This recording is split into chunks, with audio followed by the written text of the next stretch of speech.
Boa noite, colegas.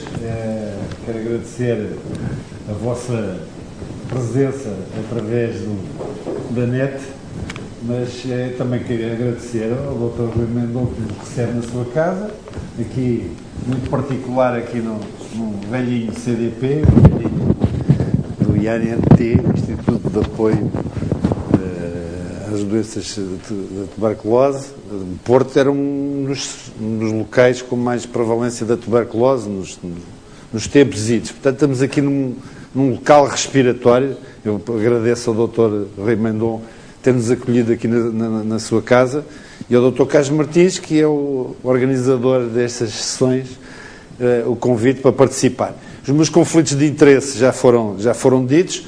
Portanto, o principal neste caso é que eu sou um dos coautores da norma da DPOC e, além deste conflito de interesses, tenho mais um outro conflito a declarar, que, enquanto a norma da asma que o Dr. Jaime irá apresentar já é a versão definitiva, a versão da DPOC que está atualmente no site da Direção-Geral de Saúde não é definitiva e houve algumas correções feitas relativamente a esta norma que nós temos atualmente em mãos, este rascunho, este draft, tentando aproximar daquilo que são as recomendações Gold de 2011. Portanto, eu irei mostrar-vos alguns aspectos destas normas da DPOC que foram apresentadas ou postas online em setembro de 2011, que foi cerca de 3 meses antes da atualização do Gold, mas que foram concebidas uns 2 meses antes, até chegar a essa fase de setembro. E, portanto, alguns dos aspectos que estão, eu vou frisar esses aspectos, que estão nestas normas e que são reproduzidas nas atuais recomendações do Gold e que eu espero que a nova correção ou versão destas normas venha a incluir. Portanto, já estive aqui a falar há muito tempo, peço desculpas, já toda a gente desligou quase o computador, aponto para este lado talvez. Ora bem, eu espero que no vosso ecrã apareçam 2 imagens, espero que sim. A minha é mais dispensável, os slides, os diapositivos são mais importantes. Eu trago-vos aqui o primeiro diapositivo que nos diz qual é que é a prevalência da DPOC em Portugal. No global, ela é de 14%, com cerca de 19% nos homens e 10% nas mulheres. Gostava de salientar que a DPOC, que é uma doença crónica e vai evoluindo com a idade, começa a ter uma percentagem de prevalência muito alta a partir dos 60 anos, especialmente nos homens. Isto quer dizer a exposição ao tabaco, fundamentalmente. E, portanto, no vosso ficheiro de doentes, pensem sempre que indivíduos com mais de 60 anos, 30% dos homens têm DPOC, indivíduos com mais de 70 anos, quase metade dos homens têm DPOC. Lembrem-se deste aspecto, nomeadamente dos homens, por causa da exposição ao tabaco. A questão da gravidade é muito importante, porque também aqui a gravidade, obviamente, como a prevalência aumenta, reparem, os valores no estadio mais ligeiro também cresce, digamos que exponencialmente, até aos 70 anos. Mas depois olhem para as outras barrinhas mais cinzenta, a cinzenta escura e a preta, e nomeadamente para a preta. A preta é os estadios grave e muito grave, definidos pela gravidade da função respiratória. E aquele 1,1 ou aquele 5% é muitas vezes aquilo que é conhecido dos doentes com DPOC. Estes são os casos graves e muito graves, os doentes que recorrem muito às consultas frequentemente, com agudizações, que vão à urgência, que tiveram internados. E reparem a dimensão das fatias, das barras clarinhas ou mais escuras, cinzentas, e vejam a enorme disparidade numérica de doentes que muitas vezes não estão diagnosticados. Eu trago-vos aqui um diapositivo que ilustra do vosso lado direito, com um saliência azul, a prevalência total da DPoC ligeira, que é de 14%, da ligeira em todos os estadios de gravidade, e depois da moderada e dos graves, que é de cerca de 7%, portanto, mais ou menos 7% dos doentes com DPoC têm DPoC ligeira, e os outros 7% têm DPoC moderada ou grave e muito grave. Desses 7%, 6,3% estão diagnosticados pelo médico, o que aparentemente combina bem. Os doentes mais graves até são os doentes que estão diagnosticados, os moderados, os graves, os muito graves. Mas se formos olhar para um aspecto crucial da DPoC, que é a sua relação com a exposição tabágica, vejam naquilo que está assinalado a vermelho, com as bolas a vermelho, todos os indivíduos com uma exposição superior a 20 unidades maço ano, e 20 unidades maço ano é qualquer indivíduo que fumou um maço durante 20 anos. Isto é, se começou a fumar aos 18 anos e aos 38, se começou a fumar aos 20 anos e aos 40, seja fumador ou ex-fumador, reparem que a prevalência duplica. Isto é, deixa de ser 14% nestes indivíduos com esta exposição, que não é uma exposição elevada, é uma exposição relativamente moderada, para quem fumou ou fuma, a prevalência é de 27%. E do estadio 2, isto é, dos moderados, graves e muito graves, a mesma coisa, do dobro, 15% versus o 7%, e aqui o último aspecto, em baixo, mais preocupante, é que neste caso, os 6,3, que são o diagnóstico do conjunto todo, o que é facto é que nesta população, que é a população que tem um risco mais alto, o diagnóstico é só de 8,8%. Ora, portanto, há aqui muita área para todos nós conseguirmos identificar melhor a DPoC, e penso que se este critério, exposição ao fator de risco número 1, que é a questão do tabaco, servir de orientação para vos encaminhar ou facilitar o percurso até ao diagnóstico, para a confirmação diagnóstica do doente com doença obstrutiva crónica. O aspecto crucial, além da questão da exposição ao tabaco, o aspecto crucial do doente com DPoC é a dispneia. E a dispneia, infelizmente, ou é desvalorizada pelo doente, ou muitas vezes é desvalorizada por nós próprios, que não sabemos retirar essa informação, ou o doente ainda não tem essa percepção porque inconscientemente autolimitou a sua atividade. Deixou de subir uma escada, por exemplo, para ir pelo elevador, deixou de andar a pé quando vai fazer alguma tarefa e vai de automóvel, e este aspecto da dispneia, o tempo de atividade do dia-a-dia é crítico. Quem não tem que fazer qualquer exercício, obviamente, que não se cansa. E se uma pessoa no dia-a-dia deveria ter um tempo de locomoção, de marcha, à volta de 1 hora, os doentes com DPoC chegam a ter 20 minutos e não se queixam, mesmo nessa fase, não se queixam da dispneia.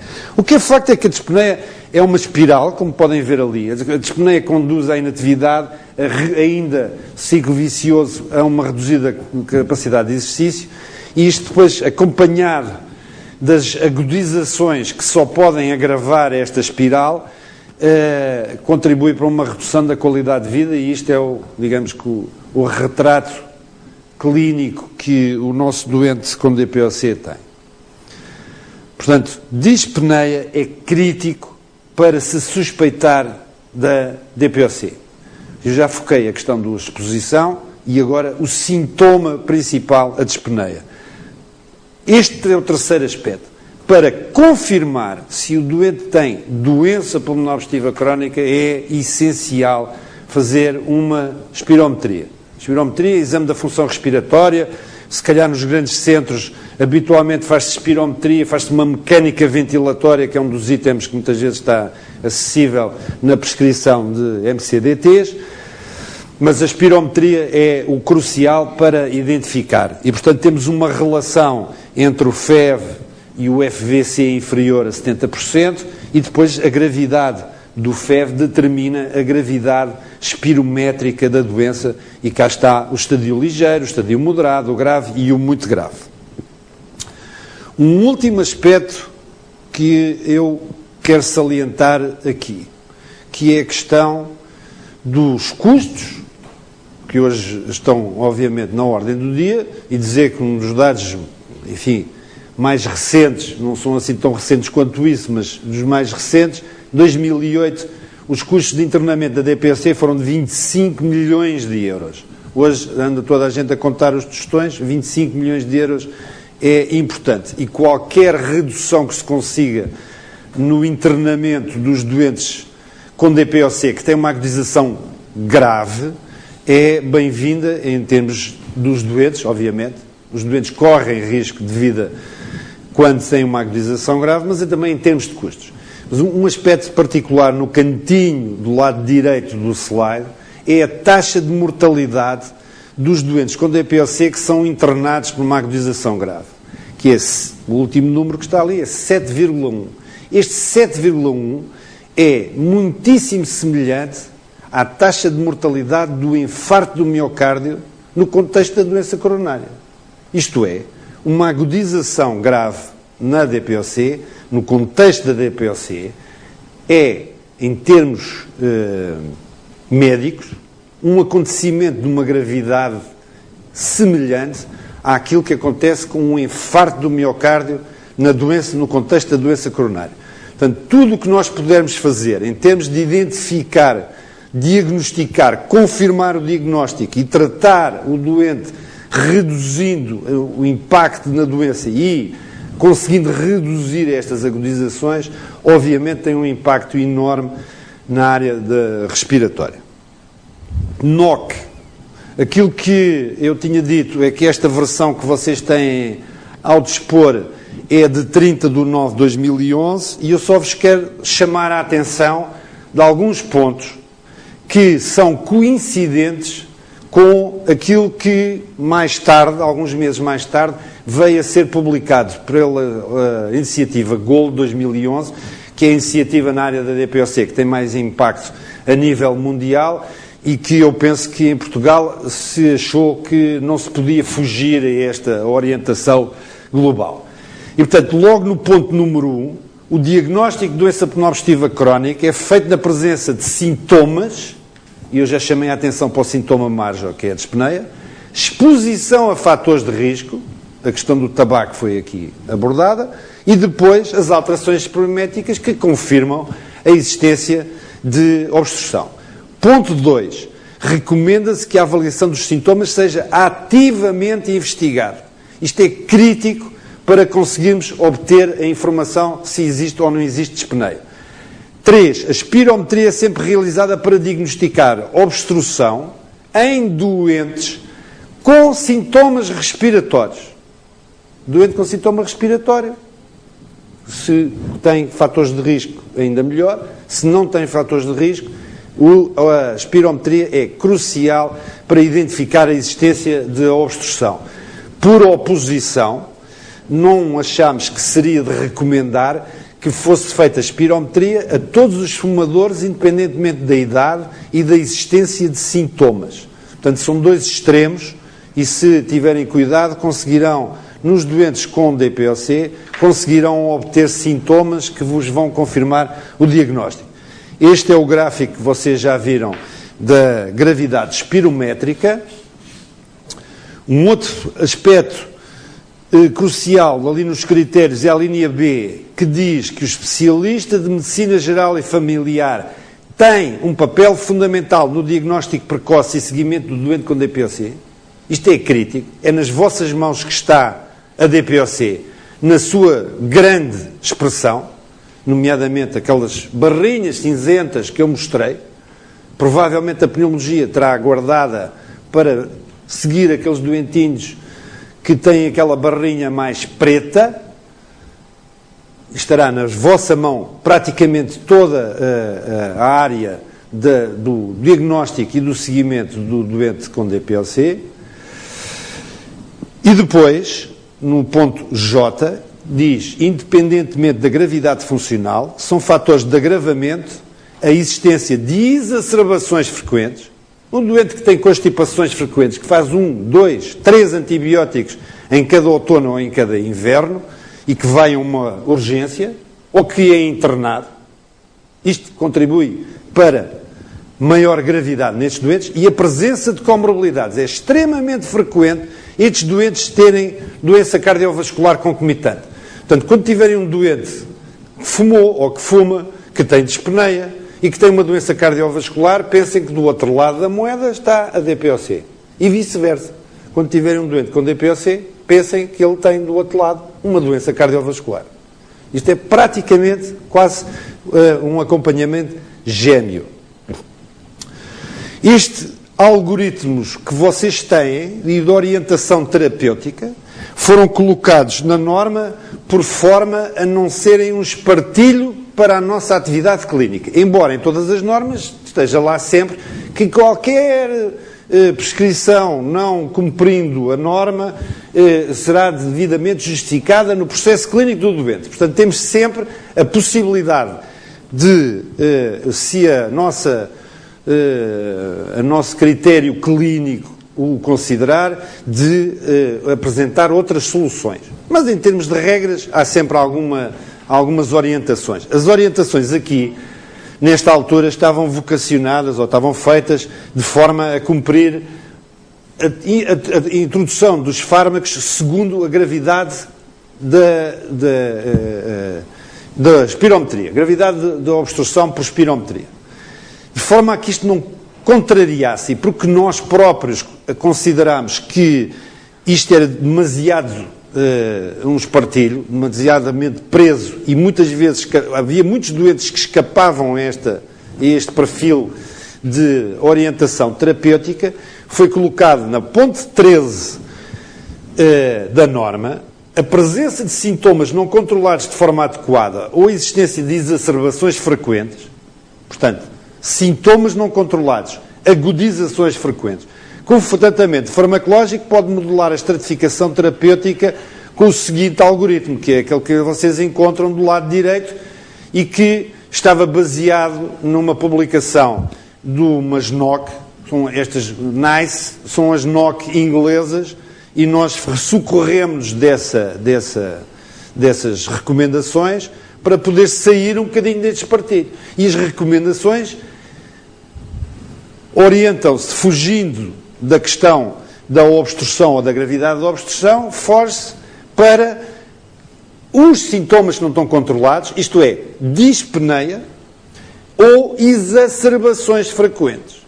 Ora bem, todos estes tópicos que eu tenho aqui um bocadinho vincado são aqueles que aparecem na nova orientação da DPOC do GOLD 2011.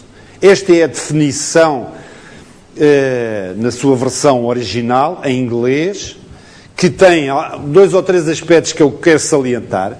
É que a doença pulmonar obstrutiva crónica passou a ser uma doença comum, está logo na primeira linha, além de ser prevenível e tratável, é uma doença comum, e depois o resto é tudo muito semelhante àquilo que nós já conhecíamos, exceto o último parágrafo.